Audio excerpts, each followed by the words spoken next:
Good morning बच्चों, कैसे हैं आप सब। चलिए आज हम बात करते हैं कूलम्ब्स इनवर्स स्क्वायर लॉ का। ठीक है, इसके पहले जो 2 वीडियो मैंने डाले थे, वो पहला वीडियो था static electricity and electric charge के ऊपर। ठीक है, दूसरा था कि प्रॉपर्टीज ऑफ चार्जेस क्या क्या होते हैं, है ना, उससे हमको क्या सीखने मिलता है। ठीक है, ये सब के बारे में आज हमने बात किया था। उसमें एक फोर्स कि मैंने बताया था, चार्ज का जो पर्टिकुलर डेफिनेशन था उसमें बोला था कि charge is a property of matter by which it exert force. ठीक है, तो उस फोर्स को हम बोलते थे इलेक्ट्रोस्टैटिक फोर्स। ठीक है, क्या बोलते थे उसको? इलेक्ट्रोस्टैटिक फोर्स, है ना। अब उसी फोर्स के बारे में थोड़ा डिटेल में चर्चा करेंगे। ठीक है भाई, ये फोर्स आया कहां से, ठीक है ना, इसके बारे में स्टडी किसने किया, है ना। उसके बाद हम देखेंगे कि इस फोर्स का फॉर्मूला क्या होता है। ठीक है, कुछ कुछ कांस्टेंट्स हैं, उसके वैल्यूज है, उसको और जानेंगे। ठीक है, तो चलिए आइए शुरू करते हैं। ठीक है, देखिए ये लिखा हुआ है कूलम्ब इनवर्स स्क्वायर लॉ। आप क्लास 11th में, है ना, न्यूटन्स इनवर्स स्क्वायर लॉ पढ़े होंगे, जिसमें लिखा था कौन सा? यूनिवर्सल ग्रेविटेशनल, है ना, यूनिवर्सल ग्रेविटेशनल, है ना, जो लॉ था, लॉ ऑफ ग्रेविटेशन। ठीक है, वो आता था, उसको भी बोलते थे इनवर्स स्क्वायर लॉ। ठीक है, तो अगर आपको पता होगा कि क्यों उसको इनवर्स स्क्वायर लॉ बोला जाता है तो ठीक है, नहीं तो चलिए मैं बताता हूं। ठीक है, देखिए पहले जो कूलम्ब है उन्होंने फोर्स के बारे में क्या किया, स्टडी किया। किस फोर्स के बारे में? मैंने बताया था कि जो चार्जेस रहेंगे उसके बीच फोर्स लगता है। अगर लाइक चार्जेस हैं तो दे रिपेल ईच अदर, अगर अनलाइक चार्जेस हैं तो they attract each other. Okay, तो उसी फोर्स को उन्होंने कंसीडर किया। या देखो ये फोर्स का नेचर कैसा होगा? आइदर अट्रैक्टिव और रिपल्सिव। तो उनका कहना था कि जो फोर्स होगा बिटवीन 2 चार्जेस, है ना, मान लेते हैं एक चार्ज है यहां पर Q1, ये, और ये पॉजिटिव ले लेते हैं और इसको नेगेटिव ले लेते हैं, ये हो गया आपका Q2। ठीक है, यहां से यहां मान लेते हैं इसका डिस्टेंस है कितना? R। दोनों का बीच का डिस्टेंस कितना है? R। ठीक है, तो ये दोनों फोर्स, ये दोनों चार्जेस के बीच में किस तरह का फोर्स होगा? अट्रैक्टिव के रिपल्सिव। जाहिर सी बात है, एक पॉजिटिव है एक नेगेटिव है, दे अट्रैक्ट ईच अदर, एक दूसरे को अपनी ओर खींचेंगे। ठीक है, तो अगर हम बात करें इसका तो देखो ये पॉजिटिव वाला क्या करेगा? इसको अपनी ओर खींचेगा, है ना, और ये नेगेटिव वाला क्या करेगा? इसको अपनी ओर खींचेगा, है ना, ये नेगेटिव वाला इसको अपनी ओर खींचेगा इधर। तो इसके कारण से जो फोर्स लगेगा उसका डायरेक्शन किधर होगा? इधर, है ना, और एक फोर्स लगेगा उसका डायरेक्शन किधर हो जाएगा? इधर। ठीक है, तो यहां पे देखो कौन खींच रहा है? Q1 खींच रहा है किसको? Q2 को। तो हम यहां पे लिखेंगे F2(1). कैसे पढ़ते हैं इसको? Force on 2 due to 1। तो ये किस फॉर्म में हो जाएगा? वेक्टर के फॉर्म में। वैसे ही इसको देखेंगे, इसको कौन खींच रहा है? Q2 खींच रहा है किसको? Q1 को। तो यहां पर हो जाएगा F1(2) और ये ऐसा। इसको क्या लिखेंगे? F force on 1 due to 2, force on 1 due to 2। ठीक है, तो अब ये हो गया इस तरह की, है ना, ये जो है वो फोर्स है। जाहिर सी बात है, फोर्स जो है वेक्टर क्वांटिटी होता है ना। तो उन्होंने उस फोर्स के बारे में बताया कि जो फोर्स होगा उन दोनों चार्जेस के प्रोडक्ट के बराबर होगा, डायरेक्टली प्रोपोर्शनल। ठीक है, ये पहला मान लेते हैं। फिर बताया कि उनके बीच के डिस्टेंस जो होता है उसका स्क्वायर का इनवर्स होता है, ये दूसरा मान लिए। ठीक है, तो इसको कंबाइन करके उन्होंने लिखा F is directly proportional to Q1 Q2 divided by R square. ठीक है, अब इसको हम डिफाइन करेंगे कि जो कूलम्ब इनवर्स स्क्वायर लॉ है वो बोलता क्या है, कहता क्या है। ठीक है, अब देखो आपको ये चीज समझना है कि हमको फॉर्मूले से उसका जो लॉ उन्होंने बताया है उसको सीखना है। ठीक है, देखिए ये क्या है? फोर्स है। तो हम बोलेंगे, आप इसको देख सकते हैं, ये फोर्स है, तो फोर्स ऑफ अट्रैक्शन और रिपल्शन। ठीक है, द फोर्स ऑफ अट्रैक्शन और रिपल्शन, ठीक है, दोनों में से कोई एक होगा, ठीक है, is directly proportional to product of these two charges and is inversely proportional to square of distance between them. ये उनका स्टेटमेंट था। क्या था स्टेटमेंट?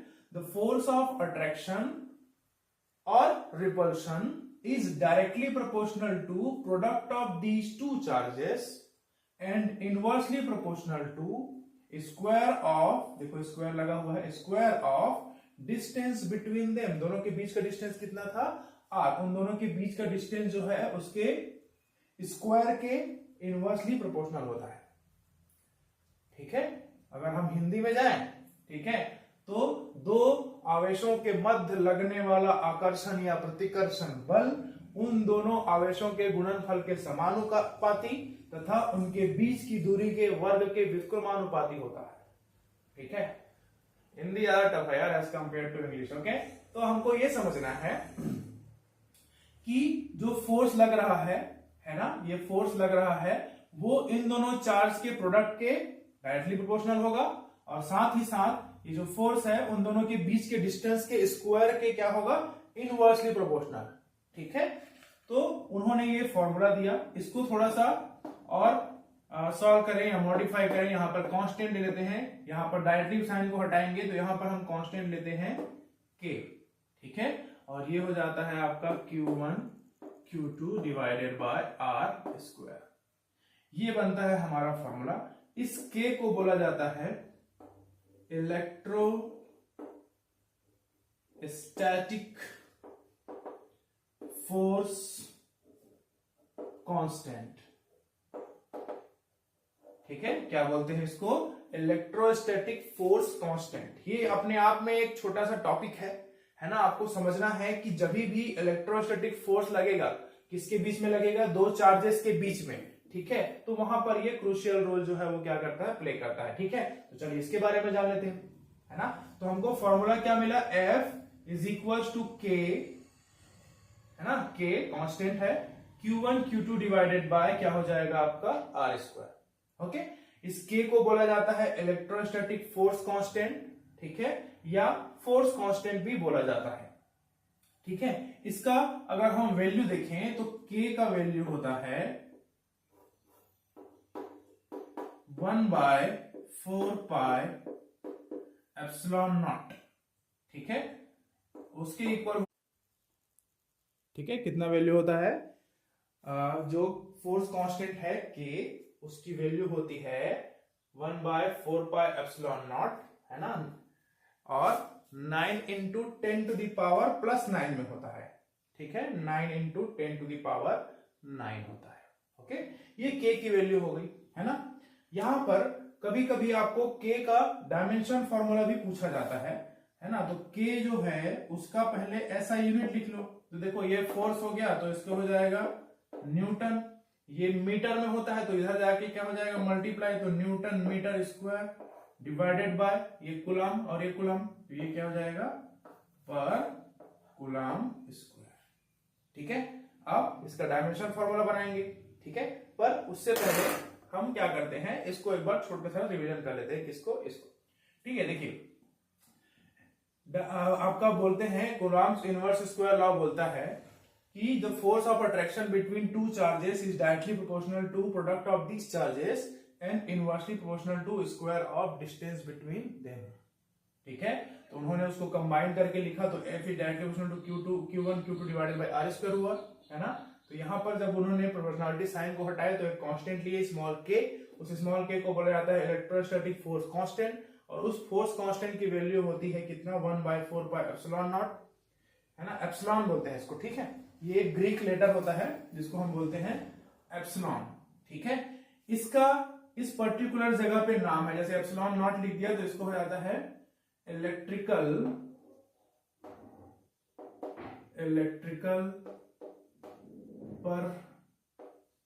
परमिटिविटी,